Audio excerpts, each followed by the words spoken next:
Welcome student, आपके अपने प्यारे से चैनल टॉपर्स पाठशाला में 4 दिनों बाद मिल रहे हैं। 4 से 5 दिन बाद फिर उसी धमाके के साथ शुरुआत करते हैं। चैप्टर 6 कंप्लीट हो चुका था, चैप्टर 7 शुरू करने जा रहे हैं। चैप्टर 7। उससे पहले आपको बता दूं, आपका जो क्विज हुई थी, 4 क्विज हुई थी सब्जेक्ट वाइज, उन सभी के स्कोर आपके ऐप के ऊपर चेक कर सकते हैं आप सभी। कोई दिक्कत आए तो मुझे पूछ सकते हैं, लेकिन मुझे लगता है कि कोई प्रॉब्लम आई नहीं होगी स्कोर चेक करने में। अब आगे चैप्टर नंबर 7 शुरुआत करने जा रहे हैं। चैप्टर नंबर 7 है cube and cube root. Cube and cube root.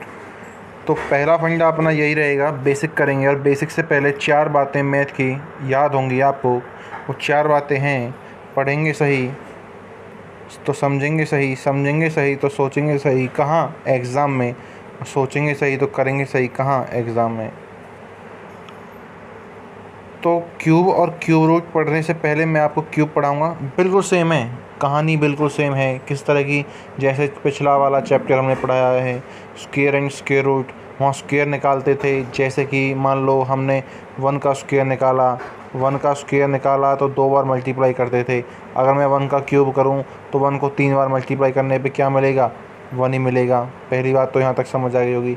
दूसरा, अगर मैं जैसे कि 6 का स्क्वायर निकालूँ तो 36 होता है। 2 बार मल्टीप्लाई करेंगे 6 को, 6 मल्टीप्लाई 6, 6 मल्टीप्लाई 6।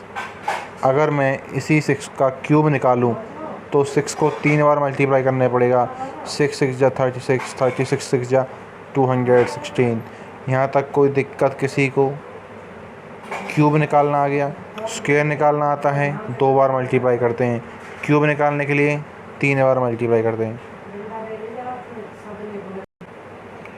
तो हमने क्या सीखा? हमने सीखा क्यूब निकालना, यानी किसी भी नंबर का क्यूब निकालना है तो उस नंबर को कितनी बार मल्टीप्लाई कर दो? 3 बार। कितनी बार? 3 बार। ठीक है जी, आगे बढ़ते हैं। क्यूब निकालना सीख गए। पहला इम्पोर्टेंट की पॉइंट है, ये सब कुछ आपको फेयर में करना है। ये सब कुछ आपको अपनी फेयर नोटबुक में नोट्स बनाने हैं। ठीक है जी। की पॉइंट्स, पहला है cube of any odd number. जैसे कि हमने स्क्वायर वाले में किया था कि ऑड का स्क्वायर, किसी भी ऑड नंबर का स्क्वायर निकालें तो ऑड आता है, और इवन नंबर का स्क्वायर निकालें तो इवन आता है। सेम कहानी यहाँ पर है। अगर हम किसी भी ऑड नंबर का क्यूब निकालें तो ऑड मिलता है, और इवन नंबर का क्यूब निकालें तो इवन मिलता है। बच्चा कहता है मैं कैसे विश्वास कर लूँ? मैं कहता हूँ एग्ज़ाम्पल के ज़रिए सिखाता हूँ। हमारे पास ऑड नंबर है 1 3 5 7 एंड 9। मैंने इन सभी का क्यूब निकाला और क्यूब आया 1, 3 का क्यूब 27, 5 का 125, 7 का 343 एंड 9 का 729। फिर मैंने चेक किया क्या जितना भी मैंने क्यूब निकाला है ये सभी ऑड नंबर का क्यूब निकाला है, और जो नंबर निकल के आए हैं क्या ये ऑड हैं? बच्चा कहता है बिल्कुल ऑड हैं। तो यहाँ से हमें एक इम्पोर्टेंट बात पता चली कि ऑड का क्यूब निकालने पर ऑड नंबर ही मिलता है। इवन का देखो, ये 2 4 6 8 10 इवन नंबर है। इवन नंबर का क्यूब किया यानी कि हर नंबर को 3 बार मल्टीप्लाई किया उसी से, सेम नंबर से, तो हमें क्या मिला जी? बच्चा कहता इवन नंबर मिला जी। इवन नंबर मिला तो कंक्लूज़न क्या हुआ जी? कंक्लूज़न यही होता है कि ऑड का क्यूब ऑड होगा, ऑड का क्यूब ऑड होगा, इवन का क्यूब इवन होगा। समझे कि नहीं समझे? समझ गए? तो क्वेश्चन भी साथ साथ करते जाते हैं। 7.2 में क्वेश्चन नंबर 2 ट्रू फॉल्स है। बच्चा कहता है 7.2 क्यों करा रहे हो पहले? अबे जो काम बेसिक में साथ साथ होता है हम ऐसे ही करते हैं, हम शुरुआत उल्टी करते हैं और बाद में रिजल्ट सीधे निकलते हैं। तो पहला पार्ट है सेकंड का 1, cube of any odd number, cube of any odd number is even. क्या ऑड नंबर का क्यूब निकालने पर इवन मिलता है? सरासर झूठ बोल रहा है। तो झूठ बोल रहा है तो इंग्लिश में क्या बोलते हैं भाई? फॉल्स है। रीज़न क्या है? Cube of any odd number is always odd. Done. Example भी लिखा हुआ है, आप कुछ और एग्जाम्पल भी लिख सकते हैं, ज़रूरी नहीं इसे ही लिखें। रटना नहीं है, समझना है। क्या करना है? समझना है भाई, ठीक है। सो तो नहीं गए हो? पहले पार्ट में सो गए हो? उस टेबल को कंप्लीट कर लिया ना? उस टेबल में हमने ऑड और इवन पढ़ा था। ऑड का क्यूब क्या होता है, इवन का क्यूब क्या होता है, ऑड का ऑड, इवन का इवन आता है। इसके बाद आप यूनिट डिजिट भी चेक कर लेना उस टेबल में सभी की। फिर आगे बात कर लेते हैं की पॉइंट में, सेकंड पॉइंट, कि हाउ मैनी जीरोज़, कितनी जीरो एक नंबर के पास होंगे कि उसे हम परफेक्ट क्यूब बोलें। जैसे परफेक्ट स्क्वायर होता है उसी तरह से परफेक्ट क्यूब। तो मिनिमम जीरो के लिए मिनिमम नंबर चूज़ करो जिसके पास जीरो हो। सबसे छोटा नंबर जिसके पास जीरो होती है वो 10 है। कोई और नंबर सोच रहा हो, कोई बच्चा किसी के दिमाग में हो तो बता देना भाई। ऐसा यूनिवर्स में 10 से छोटा नहीं है जिसके पास जीरो हो। तो 10 सबसे छोटा नंबर है, उसका मैंने क्यूब निकाला, यानी कि 10 को 3 बार मल्टीप्लाई किया तो मुझे क्या मिला? 1000। तो हमें यहाँ से क्या पता लग गया? किसी भी नंबर को परफेक्ट क्यूब बोलना है तो उसके पास कितनी जीरो होनी चाहिए? कितनी जीरो होनी चाहिए? 3। कंप्लीट। कितनी जीरो होनी चाहिए? 3। एग्जाम्पल आपके स्क्रीन पे सामने है। सो तो नहीं रहे हो? ठीक है जी। तो 7.2 में ट्रू फॉल्स चल रहे थे। सेकंड पार्ट क्या कह रहा है? सेकंड पार्ट कह रहा है a perfect cube does not and with 2 zero. Perfect cube कोई नंबर है तो उसके पीछे, उसके पास 2 जीरो नहीं होंगे। बिल्कुल सही कह रहा है। कम से कम कितनी जीरो होंगे? 3 जीरो। कितनी जीरो? 3 जीरो। 3 जीरोज़, 3 शून्य होंगे। तो ये बात तो सही है ना कि किसी भी नंबर को परफेक्ट क्यूब बोलने के लिए उसके पास 2 जीरो नहीं होंगे। कितनी होंगी? 3 होंगे। Does not and with 2 zero, बल्कि इसके पास कितनी होंगी? 3 जीरो। सेकंड पार्ट कंप्लीट सबका। अगला जी, अगला पढ़ते हैं। थर्ड इम्पोर्टेंट की पॉइंट है, बेसिक ही चल रहा है अभी, बेसिक के साथ साथ क्वेश्चन भी कवर हो रहा है। If cube of A number ends with 5, अगर कोई नंबर है उसका क्यूब 5 से एंड होता है तो इसका क्यूब, कोई नंबर 5 से एंड होता है, किसी नंबर का यूनिट डिजिट 5 है। क्वेश्चन को ठीक से समझिए। किसी नंबर की यूनिट डिजिट 5 है, then its cube will have the same unit digit, then its cube will have the same unit digit। ध्यान ढंग से समझें क्या कहना चाह रहा है। अगर कोई नंबर है जो 5 से एंड हो रहा है उसके पास यूनिट डिजिट सेम होगी केवल 5, लेकिन ज़रूरी नहीं है कि टेंस डिजिट भी सेम हो। कैसे? अगर मैं 5 का 5 का क्यूब निकालूं तो 125। समझना ध्यान से। तो क्या कहना चाह रहा था मैं, ढंग से देखना भाई। ऐसा नंबर जिसके पीछे 5 आए। पहला नंबर मैंने लिया 5, पहला 5 लिया, और दूसरा नंबर लिया 15, 15 लिया। पहला 5, दूसरा 15, दोनों में 5 है। हाँ जी। इनका क्यूब निकाला। 5 का क्यूब 125 और 15 का क्यूब आता 3375। तो कहने का मतलब ये था कि यूनिट डिजिट तो सेम आती है अगर किसी नंबर के पीछे 5 है। 5 है तो यूनिट डिजिट हमेशा 5 आती है, हमेशा 5 आती है। क्या टेंस डिजिट भी सेम आती है? नहीं आती। बच्चा कहता है इस जगह पे 2 है, इस जगह पे 2 है, लेकिन इस जगह पे क्या है? 7 है। 15 वाले में क्या है? 7। 5 वाले में क्या है? 2। तो केवल यूनिट डिजिट सेम होती है, टेंस डिजिट कभी भी सेम नहीं होती। ठीक है। थर्ड पॉइंट देखो, if the square of number ends with 5, अगर कोई नंबर 5 से एंड होता है, then it's cube end with 25, तो इसका क्यूब 25 से एंड होगा। क्या सही कह रहा है? ये कह रहा है अगर कोई नंबर जो 5 जिसके यूनिट डिजिट में है उसका क्यूब निकाला, क्यूब निकालने के बाद उसकी यूनिट और टेंस डिजिट हमेशा 25 आएंगी। बिल्कुल झूठ बोल रहा है ना। मैंने आपको क्या समझाया था? केवल यूनिट डिजिट सेम होती है। 5 में 5 मिलेगा क्यूब के बाद, लेकिन ज़रूरी नहीं कि 25 मिल जाए। टेंस डिजिट सेम नहीं होगी, अभी अभी पढ़ के आए हैं। तो ये सरासर झूठ बोल रहा है। झूठ बोल रहा तो इंग्लिश में क्या बोलते हैं? फॉल्स। रीजन आपकी स्क्रीन पर। कंप्लीटेड, पक्का। अगला पार्ट देखो भाई, इसी में जो मैंने टेबल कराई थी आपको याद है?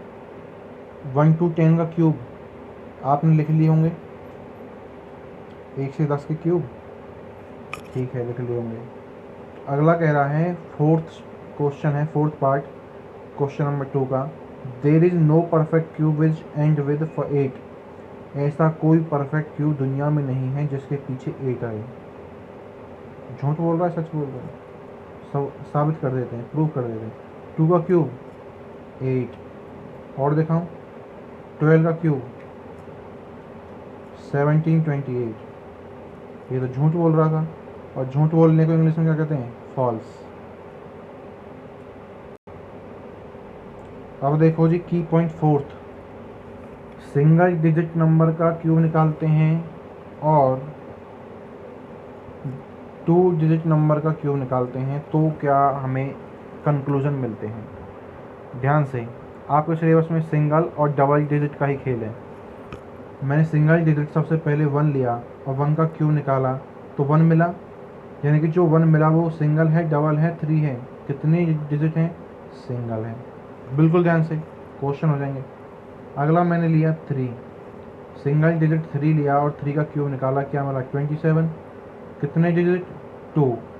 अगला मैंने लिया 6, 6 का मैंने क्या किया? क्यूब निकाला, 216। कितने डिजिट का नंबर मिला? 3 का। तो हमें पता लग गया सिंगल डिजिट नंबर का क्यूब निकालने पर सिंगल डिजिट नंबर मिल सकता है, डबल मिल सकता है और 3 डिजिट नंबर भी मिल सकता है। यहाँ तक कोई दिक्कत नहीं है किसी को भी। लास्ट वाला पार्ट देखो। अब लास्ट वाले पार्ट में क्या है? The cube of a single digit number may be a single digit number. May be हो सकता है, वो ये नहीं कह रहा होगा ही, विल बी। विल बी होता तो अलग मतलब निकलता है उसका, लेकिन कह रहा मे बी। क्या कह रहा है? मे बी, हो सकता है। क्या? सिंगल डिजिट नंबर का क्यूब निकाला तो सिंगल डिजिट नंबर हो सकता है, बिल्कुल हो सकता है। सिंगल का सिंगल भी हो सकता है, होने को तो 2 डिजिट नंबर भी हो सकता है और 3 का भी हो सकता है। तो ये बात ट्रू है, ये बात सत्य है। और सत्य को इंग्लिश में क्या बोलते हैं? ट्रू। कंप्लीटेड। अब देखो जी अगला, 2 डिजिट नंबर को खेल, 2 अंकों का नंबर है। मैंने सबसे छोटा नंबर लिया, 2 डिजिट का सबसे छोटा नंबर 10 लिया और 2 डिजिट का सबसे बड़ा नंबर मैंने क्या लिया? 99। क्या लिया? 99। जब मैंने सबसे छोटे नंबर का क्यूब निकाला तो 1000 मिला। उसमें कितनी डिजिट हैं? 3 हैं। सबसे बड़े 2 डिजिट नंबर का क्यूब निकाला, कितनी डिजिट हैं? 6 हैं। तो मिनिमम कितनी मिली? 3। मैक्सिमम कितनी मिली? 6। मैक्सिमम कितनी मिली? 6। मिनिमम कितनी मिली? 3। क्वेश्चन हो जाएगा, कर लोगे? आओ देखते हैं। कहाँ गया जी? ये रहा 5वां पार्ट देखो, the cube of any 2 digit number may be 3 digit number. क्या 2 अंकों के नंबर का क्यूब निकालने पर मे बी हो सकता है 3 डिजिट नंबर हो सकता है ना? बात सही कह रहा है, सही कह रहा तो इंग्लिश में क्या बोलेंगे? ट्रू बोलेंगे। पक्का? ठीक है जी। अगला 6th, 7th कर चुके हैं ना। The cube of 2 digit number, 2 अंकों के नंबर का क्यूब निकालने पर हमें 7 और 7 से ज़्यादा डिजिट मिलेंगी। बिल्कुल झूठ बोल रहा है, हमें तो मैक्सिमम 6 मिलती हैं भाई। 99 का क्यूब करके देखा था और दिखाया था आपको, उसमें 6 मिलती हैं। 7 तो कभी लाइफ में मिलेंगी ही नहीं, नहीं मिलेंगी। सरासर झूठ बोल रहा है, और झूठ बोल रहा है तो इंग्लिश में क्या बोलते हैं? फॉल्स। फॉल्स हो गया ना। अगला की पॉइंट है प्राइम फैक्टराइजेशन मेथड, जो स्क्वायर रूट निकालने के लिए करते थे, सेम क्यूब रूट के लिए करेंगे। बच्चा कहता सेम करेंगे तो पढ़ा क्यों रहे हो? स्क्वायर रूट में 2-2 के ग्रुपिंग की थी, लेकिन यहाँ पर जब ग्रुपिंग करेंगे तो 3-3 नंबर की करेंगे, 3-3 नंबर की करेंगे। देख लेते हैं। 7.2 का क्वेश्चन नंबर 2 हो चुका है। क्वेश्चन नंबर 1 देखो, find the cube root of each of the following number by prime factorization method. सबसे पहले 64 का देख लेते हैं। किसका? 64 का। 64 के फैक्टर निकाले, 2 3 2, 2 से 16, 2 से 8, फिर 8 का 2 4 2 2 2 1, सभी के ये होंगे, निकाल लोगे। इससे पहले भी भर भर के क्वेश्चन किए हुए हैं प्राइम फैक्टर पे। जब हमने फैक्टर निकाले तो हम लिखेंगे प्राइम फैक्टर ऑफ 64 आर, 2 आया 6 टाइम।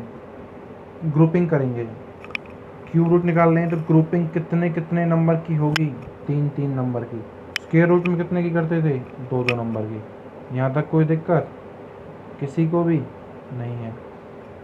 तो 3 3 नंबर ग्रुपिंग की है, 2 आया, और इधर से 2 एक 2 आया, इधर से एक 2 आया, 2 2 का 4, 4 is the cube root of 64। Cube root लिखने का तरीका देख लो, 64 जैसे स्क्वायर रूट लिखते थे, लेकिन क्यूब रूट में अगर यहाँ 3 लिख दोगे तो इसका मतलब है क्यूब रूट है। पक्का सारे पार्ट हो जाएंगे इसी तरीके से, आसान है। देख लो भाई, PDF मिल जाएगी, ना मिले तो कमेंट सेक्शन में बता देना, आपके व्हाट्सएप ग्रुप पर भी फॉरवर्ड कर देंगे।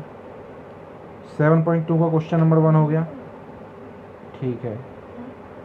क्वेश्चन नंबर 2 हो गया, ठीक है जी। की पॉइंट हो गए, तो सबसे पहले बेसिक पॉइंट आपको लिखने थे, फिर 7.2 के 2 क्वेश्चन करने हैं। 7.2 में क्वेश्चन नंबर 3 रह गया, उसे लाइव क्लास में करेंगे। अब 7.1 में क्वेश्चन नंबर 1 देखो, जैसे वहाँ चेक करते थे कि गिवन नंबर आपके परफेक्ट स्क्वायर हैं या नहीं, उसी तरीके से चेक करेंगे गिवन नंबर आपके परफेक्ट क्यूब हैं या नहीं है। तो चेक करने का तरीका, सबसे पहले प्राइम फैक्टर निकालेंगे 216। पहला पार्ट 216 है ना, हमने प्राइम फैक्टर निकाले और निकालने के बाद हमारे पास फैक्टर आ गई है। क्यूब है तो 3 3 के पेयर करेंगे, ग्रुपिंग बनाएंगे 3 3 नंबर की। 2 की ग्रुपिंग हो गई, 3 की ग्रुपिंग हो गई, ग्रुपिंग हो गई ना। देखा तो अब यहाँ से 2 मिला और 3 मिला, 2 3 6, ग्रुपिंग कंप्लीट हो गई ना। तो आपको 216 के प्राइम फैक्टर डायरेक्ट नहीं लिखने हैं जैसे मैंने लिखे हुए हैं डायरेक्ट, पहले निकालने हैं, निकालने के बाद लिखने हैं। तो यहाँ से ग्रुपिंग कंप्लीट हो गई, ग्रुपिंग हो गई ना, सभी के पेयर बन गए, पेयर बन गए तो वो परफेक्ट क्यूब है, वरना वो परफेक्ट क्यूब नहीं होता। ठीक है जी। अगला नंबर लेते हैं 128। 128 के प्राइम फैक्टर निकालेंगे इस तरीके से। जब आप कंप्लीट फैक्टर निकाल लेंगे तो फैक्टर निकालने के बाद ग्रुपिंग करेंगे, 3 3 नंबर ग्रुपिंग करी, ठीक है जी, हो गई ग्रुपिंग। लेकिन एक 2 अकेला बच गया, एक 2 अकेला बच गया, इसका ग्रुपिंग नहीं हो रही ना। तो नहीं हो रही तो क्या करेंगे, ग्रुपिंग नहीं हो रही तो उसको लिख देंगे परफेक्ट क्यूब नहीं है। क्या है, परफेक्ट क्यूब नहीं है, परफेक्ट क्यूब नहीं है। पहला वाला परफेक्ट क्यूब था, दोनों पार्ट समझ में आ गए, बचे हुए 3 पार्ट खुद से कर लेंगे। पक्का कर लोगे। हम कब मिलेंगे, शाम को, कहाँ, लाइव क्लास में। डन।